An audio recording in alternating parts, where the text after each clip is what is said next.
buenas noches. No alcanzan a imaginar la alegría que me embarga en estos momentos, la felicidad que tengo de poder estar nuevamente aquí después de más de 2 años de interrupción presencial en que nos vimos abocados a la virtualidad. Me da mucha alegría estar aquí y reflexionaba momentos previos mientras veíamos cómo llegaban las personas. Que este año son 16 años desde que personalmente proferí la primera conferencia.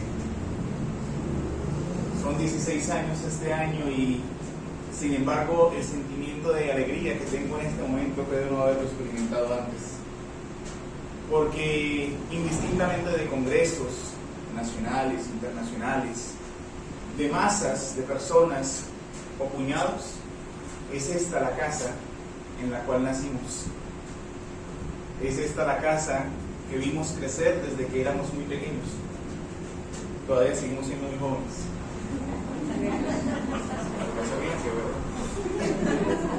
Pero me llena de muchísima alegría estar esta noche aquí, de verdad que estamos muy contentos, estamos muy felices. Y por eso desde ya deseamos para todos bienvenidos nuevamente. Y que este sea el comienzo, como decía Nora al principio, por ahora, por las limitaciones del espacio y de las normas necesarias sanitarias, que seamos un puñado más pequeño, pero que próximamente, sin lugar a duda, vamos a ser mucho más grandes. Y estoy seguro de ello, estamos seguros de ello, porque desde ya el mundo espiritual acompaña estas labores como preámbulo de todo lo que puede el Centro Espírita con trabajo y humildad construir en el tiempo. Y el Centro Espírita no somos más que los trabajadores de esta casa. Así es que deseamos desde ya paz, bien para todos los que aquí están, para los que no pudieron llegar y para aquellos que se quedaron en la casa, familiares, amigos, aquellos que tuvimos que dejar para podernos reencontrar esta noche. Yo deseo para ustedes, por a pesar de la inclemencia del clima, de las circunstancias políticas, de las manifestaciones que había en ciertos sectores de la ciudad y demás, deseo para ustedes, por el hecho de estar aquí, que se regalen un fuerte aplauso en la noche de hoy.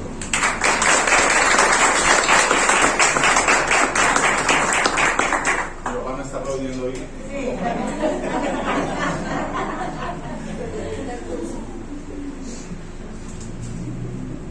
Vivimos momentos de crisis. Vivimos momentos de dolor. Vivimos momentos de guerras. Vivimos momentos en que, como en el ayer, una nación se ha levantado contra otra por el poder temporal. Vivimos momentos en que la iniquidad pareciera que galopa sin restricción alguna por las calles. En que los índices de crímenes parecen haberse exacerbado. Vivimos momentos también en que la solidaridad se desborda de muchas maneras y como nunca antes. Solo que, como hemos dicho en otras ocasiones, hace más ruido una bomba y una bala que una mano que se extiende para ayudar a otra. Y en estos momentos que vivimos de crisis, agradecemos a Dios la oportunidad de vivirlos. Y queremos decir que somos privilegiados de poder vivir la crisis actual que vivimos. Queremos decir que somos privilegiados de vivir en estos momentos de cierta manera caóticos, en los cuales el mundo convulsiona día a día. Y como dicen muchas personas, ya no sabemos qué más nos depara. Una nueva pandemia, una nueva enfermedad, una nueva crisis social o económica. Y el temor toma cuenta de los corazones en todo momento.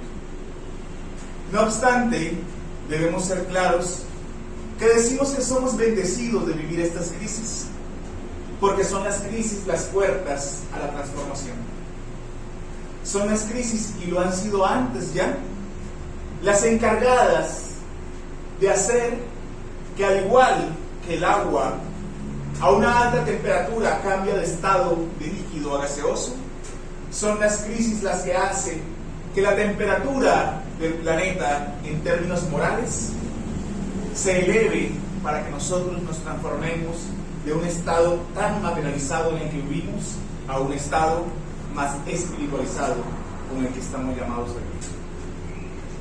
No es nueva la crisis en el planeta Tierra, pues si nos remontamos al comienzo de los siglos, a aquel que partió la historia en dos, y por eso contamos la historia a partir de Jesús o antes de él, debemos tener en cuenta que él mismo, siendo el maestro de todos los tiempos, cuya mirada se clavaba no solamente en los ojos de los que lo escuchaban, mas principalmente en los corazones, como psicoterapeuta que era el mayor de la historia, su mirada auscultaba en lo profundo del ser de todos los que se le aproximaban. La mentora Juana de Ángelis, quien cuando fuese en una vida anterior Juana de Cusa tuviera la oportunidad de conocerle personalmente, de vivir en el tiempo de Cristo y conversar con él, acotar a través de Divaldo Pereira Franco que Jesús era tan excepcional que cada persona que le conocía, indistintamente de si le siguiera o no, se transformaba su vida por completo. Se cuentan por cientos, quizá por miles, aquellos que rechazaron, o mejor, rechazamos su mensaje desde aquellos tiempos primitivos. Se cuentan también por cientos, ¿por qué no?, los corazones que comenzaron a albergarlo desde que él trajera su ministerio de amor. Un ministerio que, si lo vemos históricamente hablando, tan solo duró 3 años. Desde los 30, como nos dice la historia, hasta los 33. Es decir, históricamente hablando, 3 años de prédicas, cuando existían todas las dificultades de transporte posibles, en donde había que recorrer largas distancias a pie, en donde el mundo no tenía la conectividad que alcanzaría en los años posteriores y menos la que tiene hoy. 3 años, 3 veces 365 días bastaron para que la historia del planeta se transformara completamente.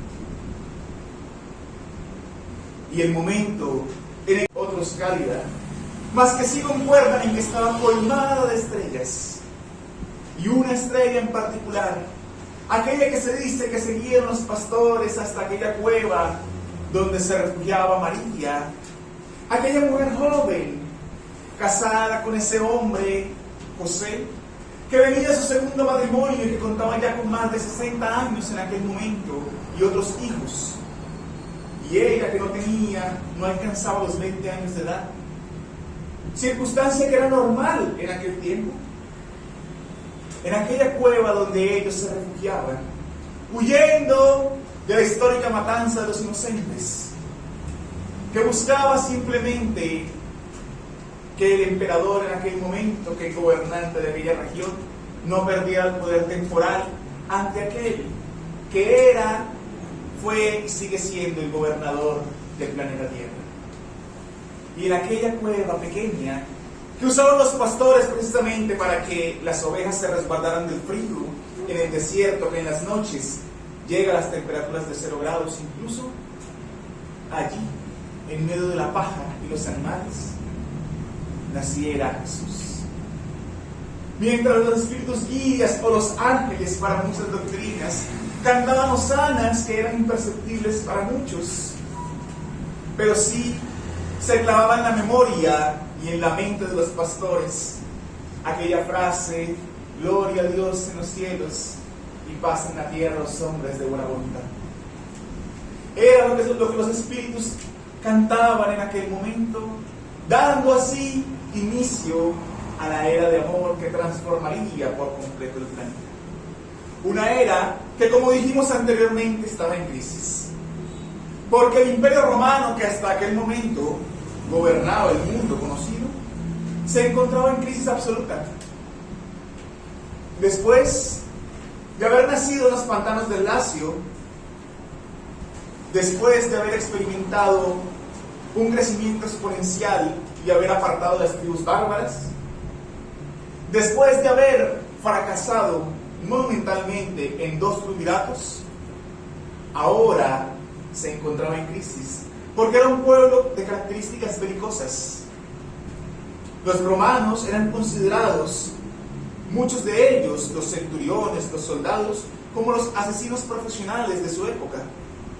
Por eso no tuvieron ninguna dificultad en latigar a Jesús y en crucificarle, como lo hicieron posteriormente. Pero se encontraban en crisis porque no sabían ahora cómo iban a ordenar el poder. Y aquel que se encontraba en ese momento al mando del águila imperial, Octaviano, tenía el imperio en paz, lo cual se constituía en una crisis para los espíritus violentos. Imaginemos por un segundo un psicópata, un violador serial, un asesino serial, que durante toda su vida se ha dedicado a hacer el mal, a herir, a matar, y que pareciera de un momento a otro, como por el chasquido de dedos, quedar en aparente paz. ¿Cómo estaría este hombre revolucionado interiormente? ¿Cómo estaría este ser con la intranquilidad a flor de piel? Y por eso, aunque el emperador buscaba la paz, la mayoría del pueblo buscaba la guerra. Y por eso estaban en pugnas constantes y por lo mismo en crisis. Sin embargo, en aquella aparente crisis terrenal, pero necesaria, llegó Jesús ahora a crear una crisis moral. Porque la crisis terrenal hablaba del poder temporal. Pero la crisis moral que proponía Jesús para los habitantes del planeta en aquel momento era diferente. Porque en aquel momento no se hablaba, ni nunca se había hablado de amor. Se hablaba de amor solamente en 2 escenarios en los mandamientos: amar a Dios sobre todas las cosas. Y posteriormente, cuando se amaba, se hablaba del amor hacia los padres. Pero por el contrario, siempre se decía que al enemigo había que matarlo. Era la ley del talión. Ojo por ojo y diente por diente. La misma que Gandhi, tiempo después, diría ojo por ojo y el mundo acabará ciego. Y en verdad que hoy estamos ciegos en gran medida por la aplicación de esa misma ley. Por eso Jesús venía a traer ahora una crisis moral, porque era necesaria la cirugía en el espíritu para comenzar a hablar de amarnos los unos a los otros, de fraternidad, de caridad, de atender al necesitado, al leproso, al sufriente, a la mujer atormentada, al obsesado, a aquel que necesitaba la cura del cuerpo, pero todos que necesitábamos la cura del alma. En ese momento el mundo estaba en crisis. Sin embargo, Jesús amó, siendo el amor mismo, al punto de entregarse en la cruz.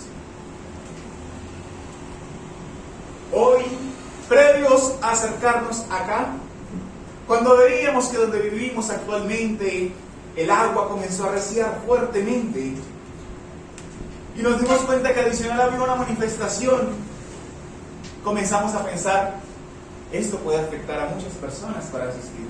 ¿Quién lo consideró en algún momento? Dijo, wow, esto de pronto va a afectar a la gente, a las personas. Y por un instante pensábamos, si Jesús, que sabía que le esperaba la crucifixión, que sabía que Judas, ante la incomprensión de su mensaje, lo iba a vender ingenuamente, y él aún así marchó hacia adelante, ¿por qué habría de detenernos a nosotros un fenómeno tan natural como lo es la lluvia? Un fenómeno tan natural como lo es las manifestaciones propias del mundo en el que vivimos. Y por eso hoy nos encontramos acá. Y Jesús por eso explayó el amor por toda la tierra. Aun cuando dejara el cuerpo carnal en la cruz y se le presentara posteriormente a los discípulos, aquellos que no creían que fuese a María de Magdala la equivocada, que él se le presentara por primera vez. Y posteriormente, una y otra vez, en el camino de Damasco, para decirle a Saulo, el perseguidor, aquel que había mandado a lapidar a Esteban, el primer mártir del cristianismo primitivo, Saulo, ¿por qué me persigues? Ese mismo que posteriormente se le presentaría a los 500 de Galilea, como nos narra el espíritu de Humberto de Campos en el libro Buena Nueva, antes de ascender definitivamente a los cielos. Él transformó el mundo y sin embargo nosotros no nos transformamos interiormente. Por eso continuamos en crisis. Posteriormente, pasaron muchos años de persecuciones.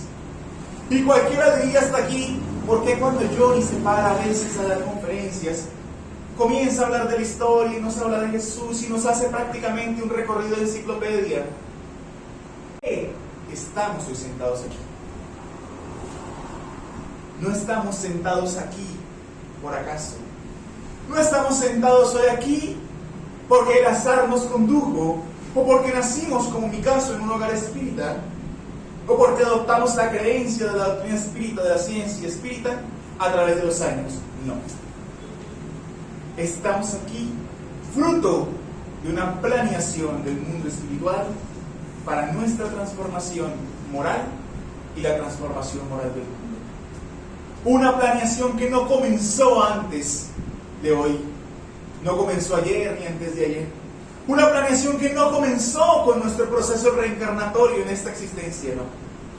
Una planeación que se encuentra desde antes que incluso Jesús dejara sus huellas marcadas en la playa de Cafarnaúm, la que nos tiene hoy aquí sentados. Y el día en que comprendamos eso, comprenderemos por qué es esta la era del amor inmortal. Pues no nos transformamos en aquel momento, debido a que las persecuciones fueron muy crueles para los cristianos.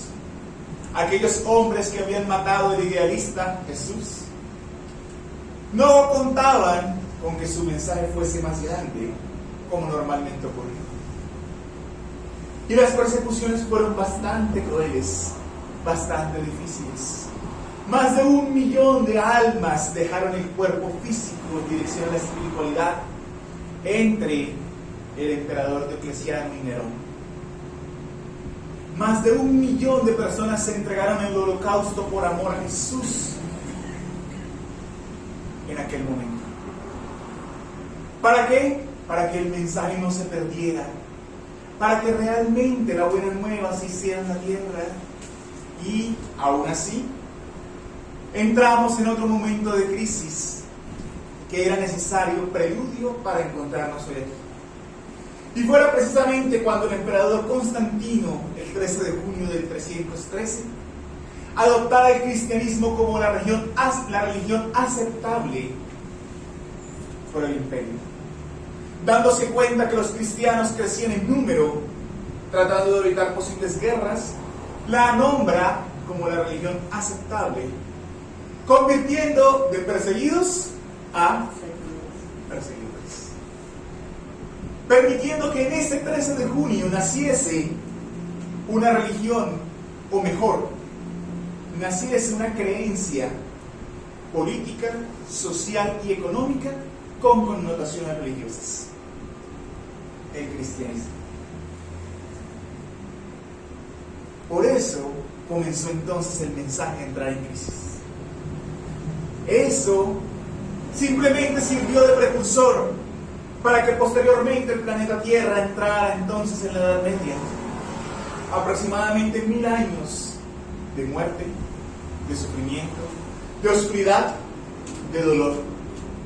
Y nosotros ahora decimos: ay, esta pandemia ya lleva 2 años y medio, ¿cómo se ha demorado? Los científicos sí están tardándose con esas vacunas y no sirven. Cuando la Edad Media duró todo el tiempo que duró.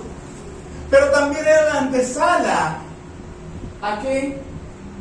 A que por vuelta del siglo XII aproximadamente surgiese una nueva crisis en el planeta.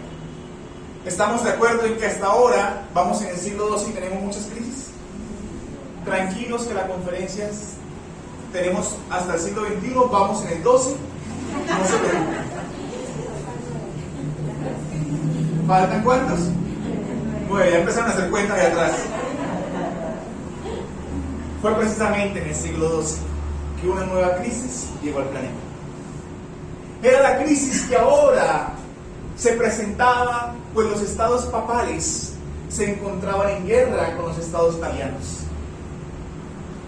Una guerra se extendía y un hombre entraba en escena, Barbarroja, muy conocido, sirviente de un gran sultán en la historia.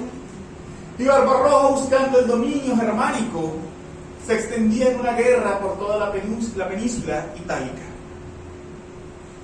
Sin embargo, el Papa Inocencio III logró derrocar a los hermanos y con esto se convirtió en el hombre más poderoso de la tierra. En aquel momento, el hombre más poderoso de toda la tierra, que podía poner y derrocar reyes a su antojo. A esto le sucedió una ampliación propia de este resultado de la guerra económica. Ya entonces el feudalismo comenzó a ceder lugar a una apertura económica. Las monedas de oro comenzaron a ir y a venir, el comercio comenzó a tener su apogeo, las bases incluso del comercio actual. Grandes comerciantes comenzaron a tener prosperidad. Uno de ellos, comerciante de textiles, de los hombres más reconocidos de aquella región, que entonces permitiría que a través del vientre de su esposa Pica llegara al mundo Francesco Bernardone, que pasaría a ser conocido como el trovador de Dios, Francisco de Asís, que en aquel momento en que la noche era más oscura y la crisis era más grande en la tierra, pues parecía que el mensaje de Jesús era la llama de la vela que ahora parecía apagarse a falta del combustible del amor. Él, que ya había experimentado el amor directamente de Cristo, pues fuera Él quien lo acompañara en la crucifixión, el único hombre que estuviera allí, a los pies de la cruz, para recibir a María como su propia madre, cuando apenas era un muchacho que no alcanzaba los 20 años de edad, Juan, el apóstol, y que ahora retornaba al escenario terrestre para emular como nadie a Cristo en aquel pueblo pequeñito enclavado de Asís, que parece un pequeño pesebre en medio de las montañas y cuyo aroma de amor se extiende por kilómetros antes de que siquiera uno se pueda aproximar a él. Es el aroma del amor que era de lavanda y él transformó en dulzura, que era de guerra y él transformó en canción. Y fue allí donde él, llamado a reedificar la iglesia moral, venía a reestructurar nuevamente el mensaje de Jesús en pleno momento de oscuridad, para así sanear la crisis del mundo que afrontaba en aquel siglo y que ahora, en la crisis que afrontamos actual, por la cual comenzamos a hablar, ya Él se prepara desde la espiritualidad, allí en el sol, donde mora hasta hoy, pues Él es el sol de Asís, para retornar al escenario carnal aproximadamente hacia el 2050, según las informaciones de los espíritus, para retornar y nuevamente, una vez más, llamarnos a todos hermanos sol, hermana luna. Y aún a los más pequeños de la creación, las aves, los animales, llamarlos hermanos. Y así ayudar a la tierra a continuar. Mas mientras que eso ocurre, debemos anotar que la criatura humana, el ser humano, está tan arraigado, estamos tan arraigados en el sufrimiento y el dolor, que aún el mensaje de amor de Francisco pareció opacarse nuevamente por nuestro egoísmo, por nuestro materialismo, hasta que una nueva crisis, ahora con el Renacimiento italiano, se generara. Una crisis caracterizada por el arte, sí.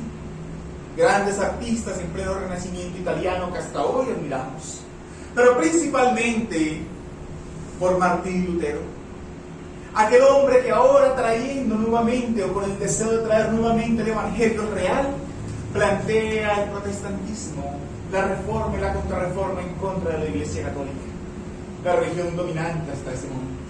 Él no estaba de acuerdo con las indulgencias, con pagar para ser salvo. Y es lo que la religión dominante hasta hoy promueve.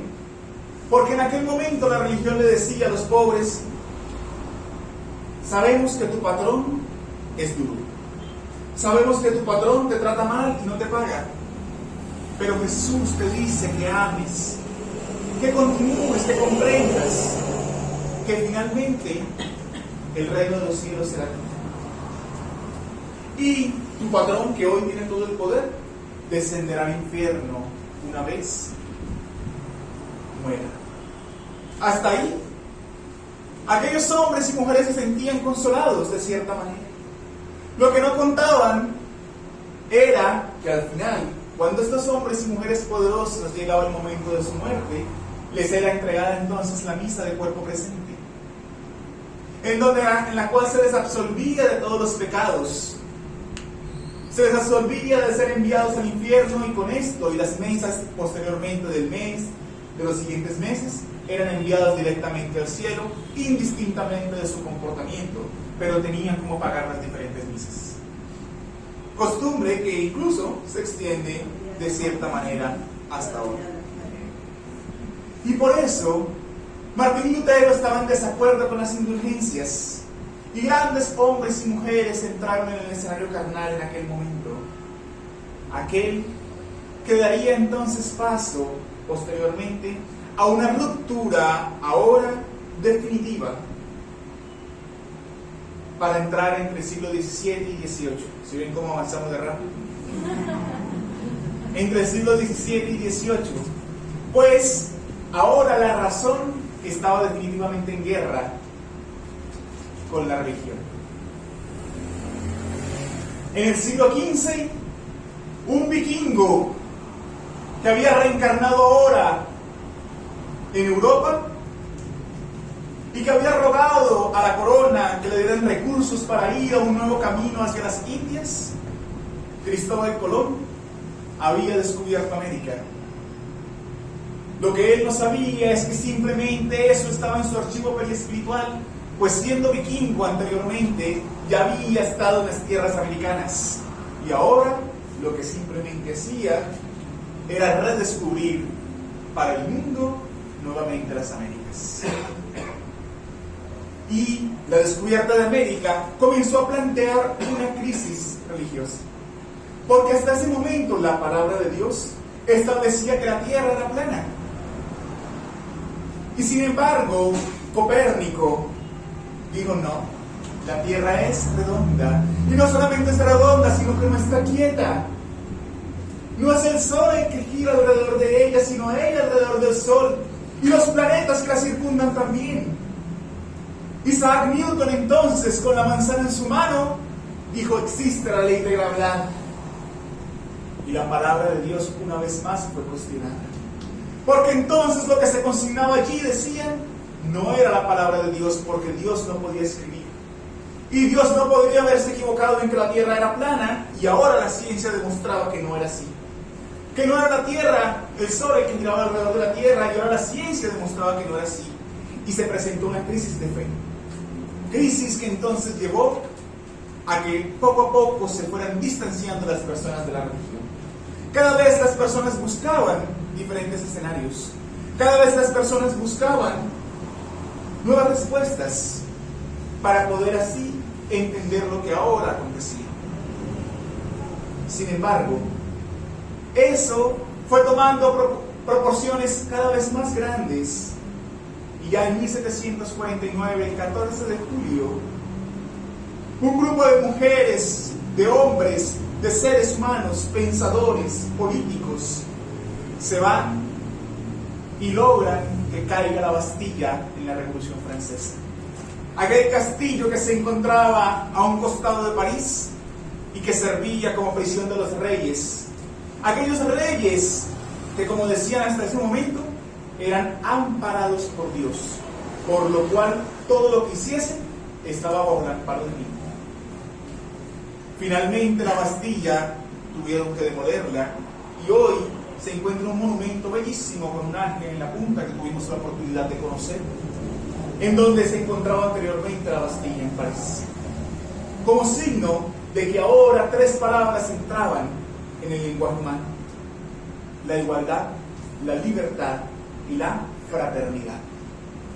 Se dan cuenta como poco a poco la era del amor inmortal era necesario que iniciara allí, en una cueva pequeñita, desconocida por muchos, para que finalmente, hasta el siglo XVIII casi, la fraternidad comenzara a entrar ahora en los libros, porque no la dejamos entrar en los corazones cuando Jesús nos invitó a ser fraternos. Y con esto, en medio de todo este caos, finalmente, para 1802, un hombre que ni siquiera era francés, de pequeña estatura, decide autoproclamarse como emperador de Francia, y Napoleón Bonaparte, quitándole la corona al Papa que lo iba a coronar, corona Josefina y se corona él. En diciembre de 1802, después de haber firmado la segunda concordata con el Vaticano, comprometiéndose a traer nuevamente el cristianismo y a unir nuevamente a las personas con la Iglesia, cosa que tampoco ocurrió. Sin embargo, lo que vale la pena resaltar es que tan solo unos meses antes, en octubre, en Lutigón, hoy llamado Lyon, pues anteriormente por los romanos era llamado distinto, y era una región que se caracterizó por entregar mártires al cristianismo.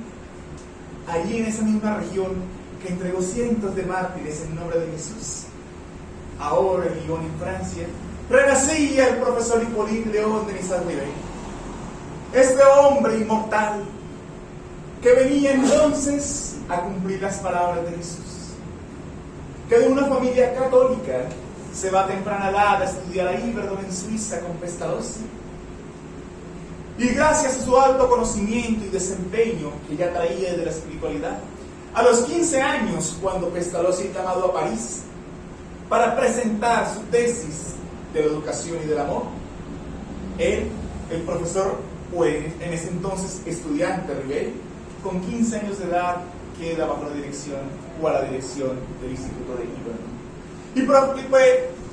Y próximamente, cuando finalmente se gradúa, pasa entonces a vivir en París y a ser uno de los hombres más notables de aquel momento, pensador, analítico, agnóstico y posteriormente positivista.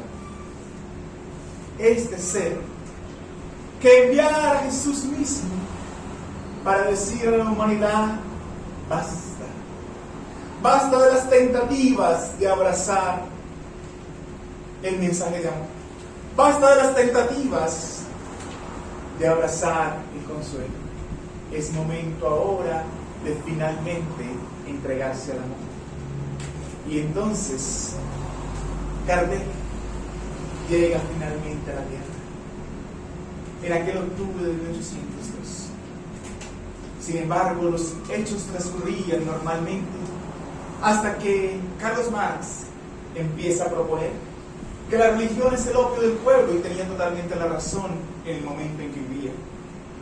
Pero sin embargo, en aquel mismo año de 1848, mientras Marx proponía eso, del otro lado del océano, el 31 de marzo, una familia no lograba conciliar el sueño, porque los golpes, que no sabían de dónde provenían, se escuchaban por doquier en su casa.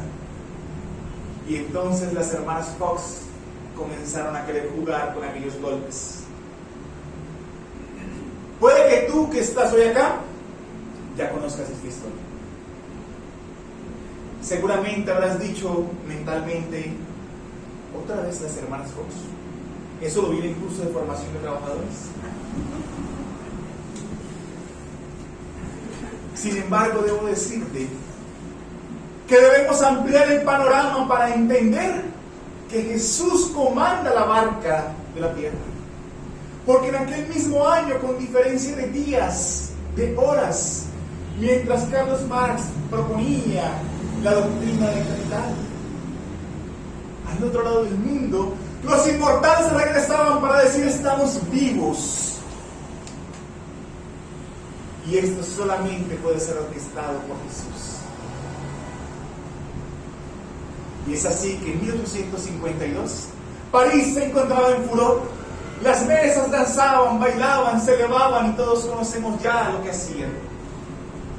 Y entonces un notable profesor y pensador fue invitado a ver este fenómeno y dijo, no. Aquel que solamente creía viendo y analizando, dijo no. Pero fue el último martes de mayo de 1852, cuando su amigo Fortier, encontrándose, lo dice el profesor Rivet, las mesas pueden ser magnetizadas. Te invito esta noche que vayamos a la casa de Madame Renaissance y puedas verlo por ti mismo. Y en aquella noche, cuando muchos habían encontrado la frivolidad de una mesa que se levantaba en los cielos, él extrajo de allí una doctrina profunda que transformaría la humanidad por completo. Él extrajo de allí la promesa de Cristo del retornar para todos nosotros. Y en aquel momento, 1855, cuando el profesor Rivet comienza a interrogarse mentalmente, pero ¿cómo una mesa puede dar una respuesta inteligente? A punta de golpes, la mesa, o mejor los espíritus, le responden, no es la mesa la que responde. Somos nosotros las almas de los que ya morimos, los que te estamos diciendo. Y posteriormente él comprendería entonces que era la doctrina que trataría, o mejor, que transformaría y remecería a la humanidad por completo. Y que si él fallase, como él mismo interrogó, otros vendrían, porque el progreso no puede ser detenido. Y es así que en 1857, el 18 de abril, él lanza el libro de los Espíritus como la obra magna de la humanidad que las religiones adoptarán en el futuro, ya los preceptos que en ella están contenidos. Y posteriormente, en la codificación, en el Pentateuco, que serviría de base, él establecería en la Génesis, acerca de las crisis que vivimos actualmente, la humanidad llegada a la adultez, porque somos como ese niño, todavía envueltos en pañales, en los pañales morales, que nos conformamos con las cosas materiales. Sin embargo, Kardec establecería que la humanidad, llegada ya a la adultez, tiene nuevas necesidades y aspiraciones, mucho más amplias, más elevadas, y comprende ahora el vacío en el que vivía.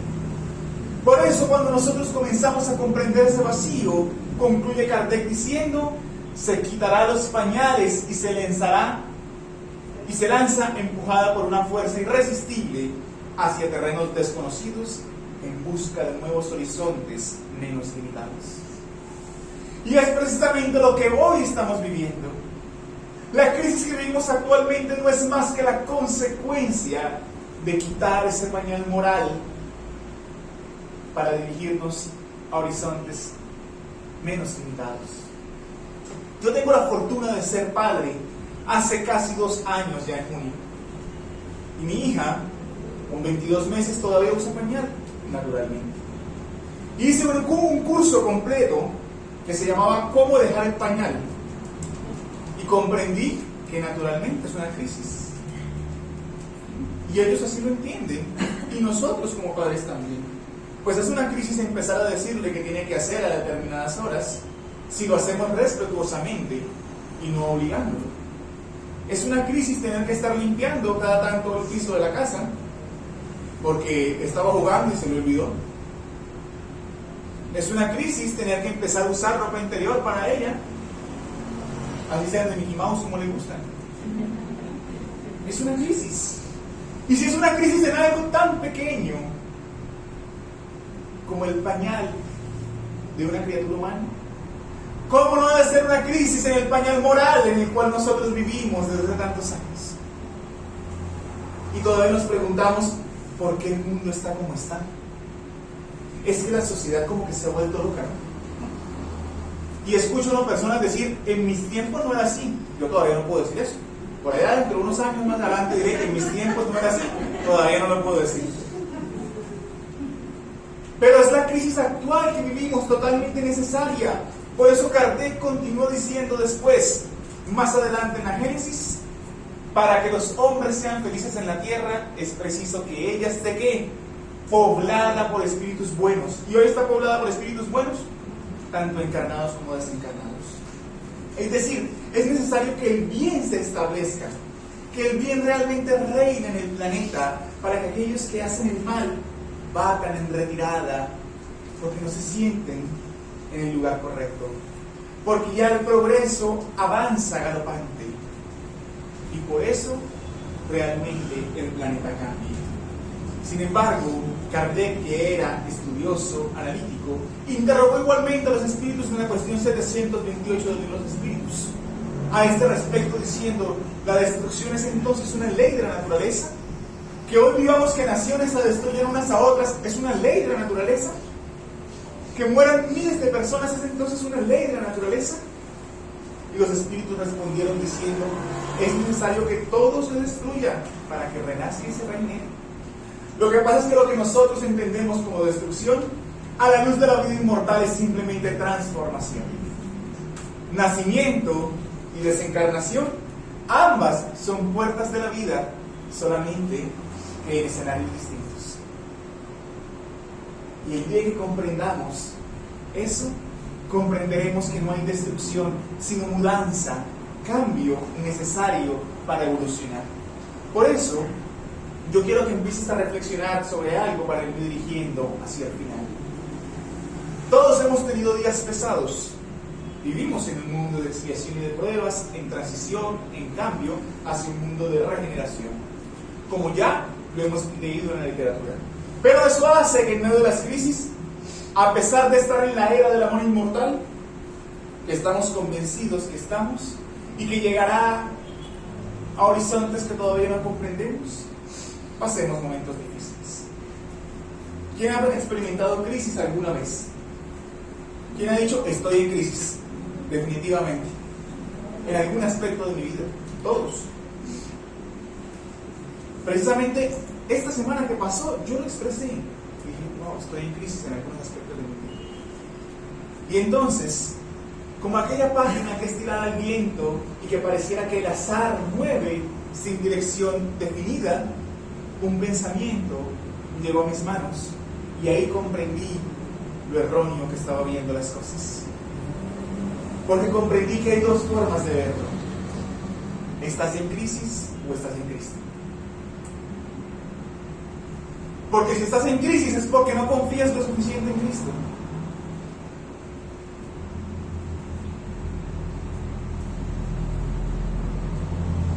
¿Qué dicen ustedes? ¿Estamos en crisis o estamos en Cristo? Y no lo digo porque ya lo sea capaz de vivenciarlo, no. Lo digo porque tengo más que nadie la necesidad de comenzar a vivenciarlo. Qué tan fácil es confiar en nosotros mismos y desconfiar de la divinidad. Por eso comencé diciéndoles: ¿creen realmente que llegamos acá hoy por acaso? ¿O creen que más bien el gobernador planetario desde hace más de 2000 años viene gestando que tú hoy y yo estemos aquí? Y todavía decimos, pero es que lo que vivo en mi hogar es muy difícil. Y nos olvidamos que es en Cristo en que estamos viviendo. Que las luchas que afrontamos son nuestras luchas, sí. Pero Jesús está ahí para guiarnos, para respaldarnos. Y que tenemos dos momentos o dos maneras de afrontarlo: quedarnos en la crisis y sufrir, o quedarnos en Cristo y triunfar. Estamos en pleno momento de transición. Y es la transición la que ocurre en medio de la penumbra en la que vivimos. Esa penumbra que ocurre más o menos tipo 5, 5:30 de la tarde, que uno no sabe si es de día o es de noche, ¿se acuerdan? Y uno como que dice, será como que no. Yo conozco personas que dicen, yo a esa hora no salgo de la casa. Me parece como peligroso. Uno no sabe si es de día o es de noche. ¿En serio? Personas que no les gusta esa momento. Bueno, debemos decir que es en ese momento en que nos encontramos actualmente en el planeta. En que no sabemos si es de día o es de noche. En que no sabemos si estamos en el dolor de la expiación ¿O ya comenzamos a ver la luz del mañana? ¿Y qué pasa cuando nosotros estamos en un momento de luz o de sombra y cambiamos? Nuestro nervio óptico tiene que adaptarse nuevamente. Y hay un leve momento de ceguera en el que quedamos sin ver nada, sin comprender, a tientas. Mientras que el nervio óptico se adapta mediante la refracción de la luz a las formas para poder así decodificar la señal que llega al cerebro. Es en ese momento en que nos encontramos, en que nuestro espíritu se adapta al cambio, porque no sabe si abrazar todavía la larga y noche oscura en que vivimos, o el sol que ya comienza a despuntarse, y al no saber qué hacer, se encuentra en crisis. Pero confiemos en Jesús. No nos entreguemos a las trampas de los lobos, a las trampas de aquellos que en la ignorancia nos quieran hacer sucumbir. Eso me acuerda de un hombre, José Florentino de Sena, un hombre extraordinario. José Florentino era un hombre que era amplio conocedor de las lenguas neolatinas, amplio conocedor de su idioma natal, y era un hombre trabajador, espírita, entregado. Pero en donde él vivía había un sacerdote que no lo quería ni poquito, que hablaba mal de él, que no gustaba de él, hasta que un día el sacerdote, estando allí en plena misa, comenzó a hablar de José Florentino. Y es que ese señor, ese hombre que promueve el espiritismo, no hay que prestarle atención, él no vale nada. Y entonces quiso compararlo con un pececito chiquitico que se queda sobre la lama del agua y que parece más bien a nuestro idioma como un guanasapo, que no vale nada, que es imperceptible. Y dijo: ese hombre ni siquiera se llama José Florentino, ese hombre es un petitinga, es un pececito que no vale nada, un petitinga. Y José Florentino, al tomar cuenta de esto, conocimiento de esto, se fue a la registraduría de su ciudad y cambió su nombre de José Florentino a José Petitinga. Uno de los más grandes trabajadores de la doctrina espírita en su tiempo. Y hoy sus hijos, nietos, bisnietos son personas de amplio conocimiento, no solamente espírita, sino de reconocimiento a nivel mundial. Uno de sus familiares es museóloga de reconocimiento internacional, de apellido Petitinga. Los Petitinga hoy son muy conocidos, al punto que José Petitinga estaba dando una conferencia y un hombre entró y, viéndolo atormentado, se levantó del público y le dijo: ese hombre es un mentiroso, es un falso, ese hombre no es buen espírita, y empezó a hablar mal de él. Y José Petitinga se quedó quieto, callado, mirándolo en silencio. Y cuando el hombre finalmente se calló, José Petitinga lo miró y dijo: muchas gracias. Había buscado tantas veces la forma de decirle a mis hermanos que yo soy un mal ser humano y no había tenido el valor para hacerlo, y tú por fin me has ayudado para que yo me desenmascarara. Gracias, querido hermano. Y a los demás les digo que así soy yo. Estoy luchando, se los garantizo. Yo estoy trabajando por cambiar, pero hasta ahora es todo cuanto puedo ofrecer. Y aquel espíritu, a través de ese hombre atormentado, se conmovió tanto por la humildad de José Petitinga, que caminó hasta el escenario y lo abrazó y lloró.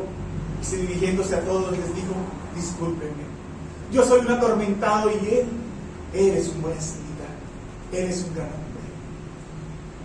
Nosotros podemos ser como José Petitinga y afrontar las crisis en Cristo, o afrontar las crisis confiando más en nosotros.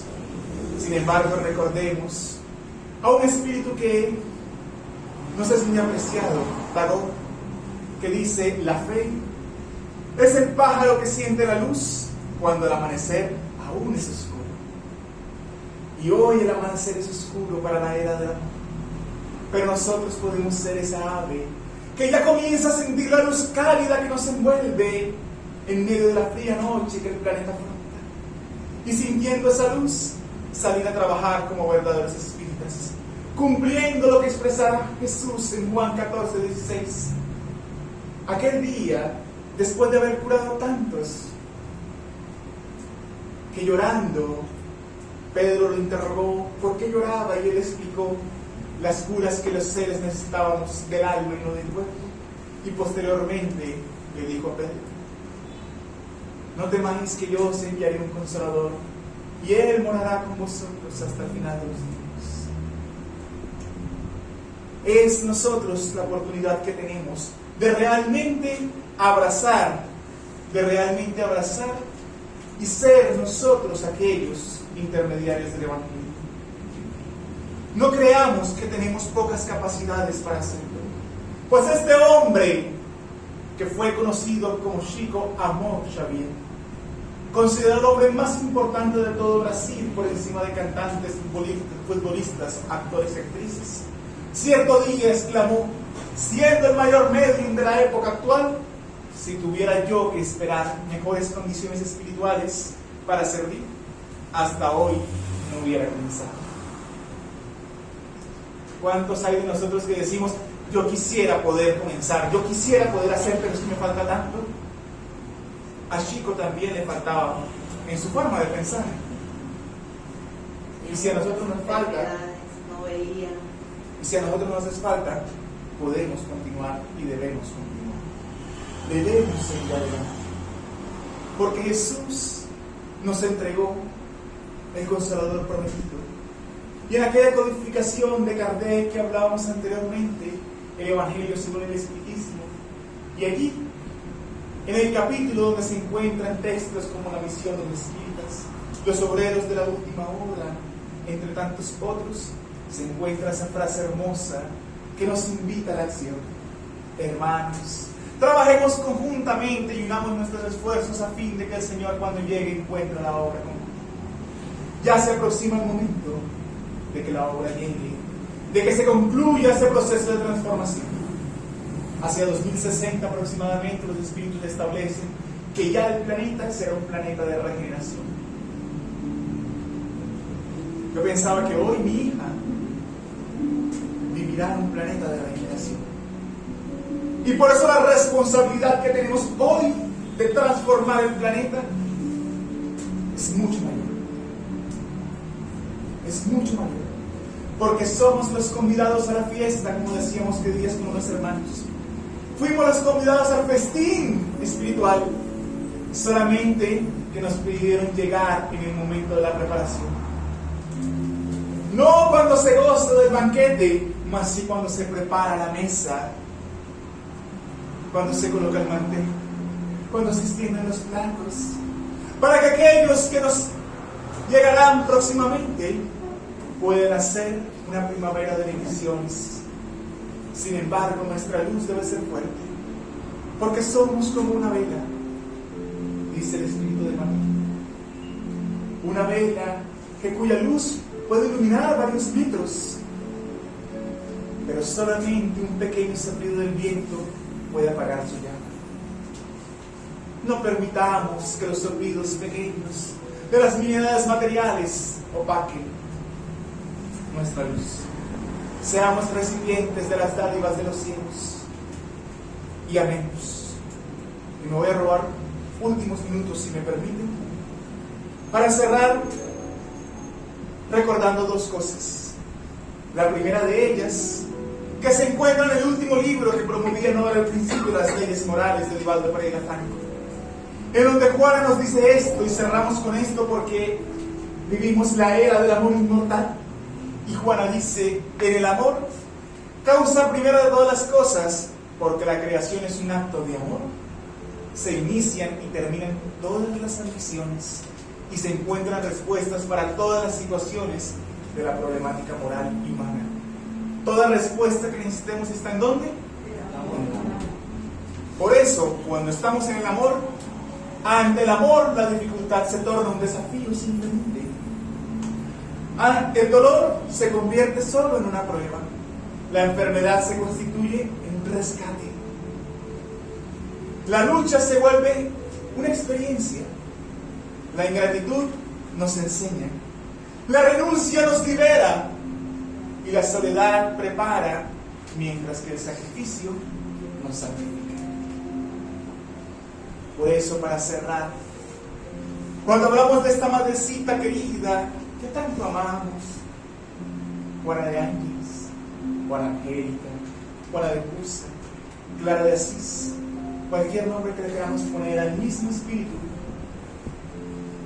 no podemos dejar de recordar que ella, Clara, precisamente abrazara el mismo amor que Francisco lo hiciese en aquella parte de Umbría de Asís.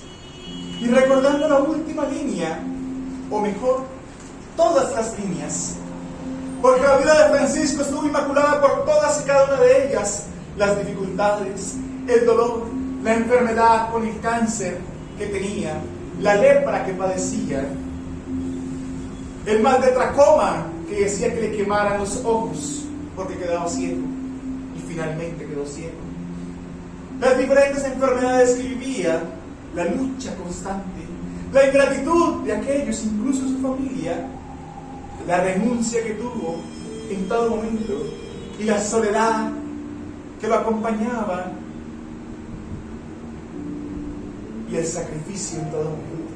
Cerramos recordando aquel momento en el cual el trovador de Dios salía caminando, probablemente a Ribotorto, a atender a los leprosos, o probablemente a un bosque distante a ayudar al necesitado, como acostumbraba solamente con su túnica, su lazo, su cordel, sin nada más, porque él decía: deseo poco, y lo poco que deseo, lo deseo poco.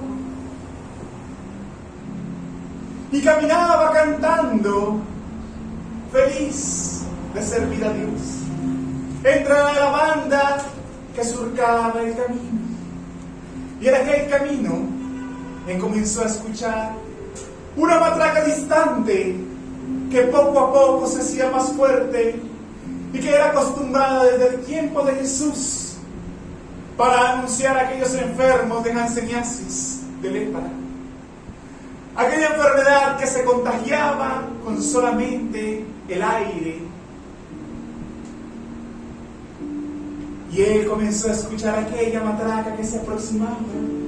Pero él no la escuchaba realmente porque estaba cantando en su corazón, sirviendo a Dios, amando a Cristo.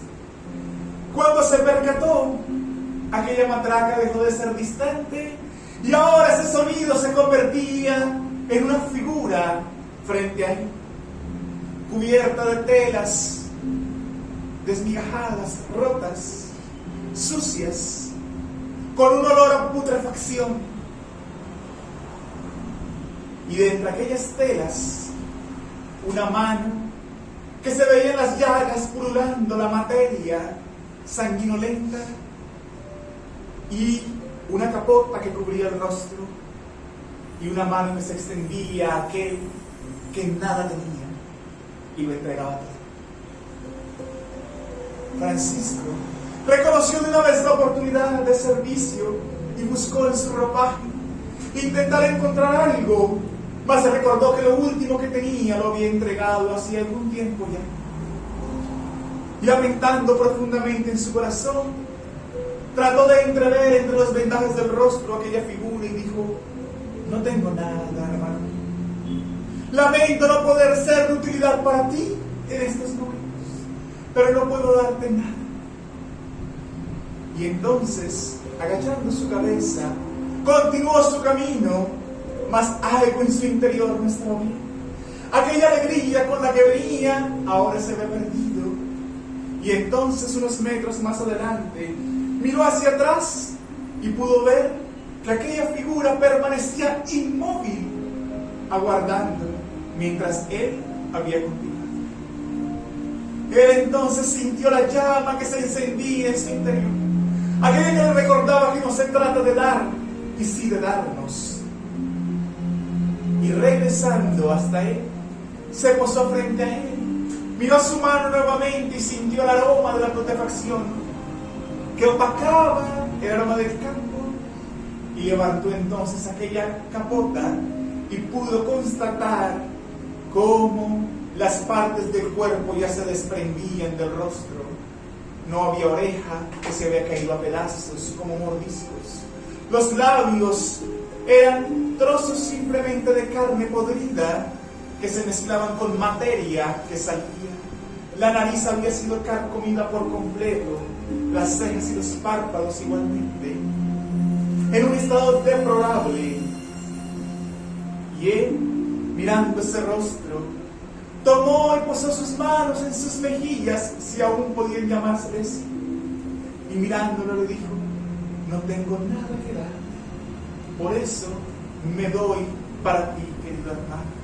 Y entonces lo besó en los labios demoradamente, como un gesto de amor puro y de entrega, de caridad. Al desprenderse, aún con los ojos cerrados, pues oraba a Jesús la ayuda, pudo constatar que aquella lepra se desvanecía y poco a poco unos ojos claros y diáfanos se clavaban en su mirada, mientras un cabello que se partía a la mitad caía hasta los hombros en forma de caracol. Color vino que se mezclaba con la barba jamás cortada al estilo nazareno. Y una cara ahora sonriente, transfigurada, que le decía: sí, Francisco, soy yo, soy Jesús. Lo has logrado, has pasado la prueba. Era Jesús disfrazado de necesidad, Jesús disfrazado de un hijo del Calvario que ahora venía ya no en la cruz, sino en la necesidad, para invitar a aquel a amar sin medida, aquel que cumple todas estas condiciones, aquel que inaugurará la transformación de un planeta nuevo, en el cual ya no tenemos tiempo de errar, pues no hay tiempo para segundas oportunidades. Es la última oportunidad de morar en este lugar que amamos, en esta Galia y esta tierra. Abracemos entonces la era de amor en que vivimos, sin crisis, mas sí con Cristo. Y pensando en Cristo, digamos: Señor, gracias, porque tu amor es el que nos permite estar aquí. Porque mientras las puertas reencarnatorias están abarrotadas de almas queriendo regresar, tú permitiste que nosotros fuéramos aquellos que aquí estamos para poder trabajar. Porque mientras muchos, Señor, gastan el poco tiempo que se diluye como arena entre los dedos de la encarnación actual, en la materialidad, en las cosas del hoy, nosotros, Señor, aún en lo íntimo de nuestro ser, buscamos, Señor, parecernos más a ti en un mundo que no se parece para nada a ti, Señor. Por eso te agradecemos, Señor, pero sobre todo por la oportunidad de reabrir esta casa diminuta en paredes, pero amplia en amor, pues son muchos los espíritus que desde temprano aquí nos acompañan, que se hacen presentes, familiares, amigos, guías y benefactores, para decirnos: aquí estamos, continuemos. Habéis traspasado la puerta estrecha de la pandemia y de la virtualidad para reencontrarnos nuevamente en la presencialidad, porque la fraternidad es la que dirigirá el mundo. Y por eso te agradecemos. Gracias por el Consolador que nos das, aquel que si militamos y trabajamos nos permitirá retornar a la patria espiritual. Y allí, cuando nos encontremos con los familiares que nos aguardan, expectantes de haber cumplido la labor, espíritus amigos que allí aguardan, podamos mirar a aquellos con quienes nos comprometimos al reencarnar en servir a Jesús y decirles: en nombre de Cristo, ame Cristo. Nosotros que estuvimos en la retaguardia carnal, regresamos con la conciencia en paz y agradecidos contigo, Señor, te rogamos nos permitas trabajar y continuar siempre. Gracias, Jesús. Gracias a todos ustedes y que Dios nos bendiga siempre.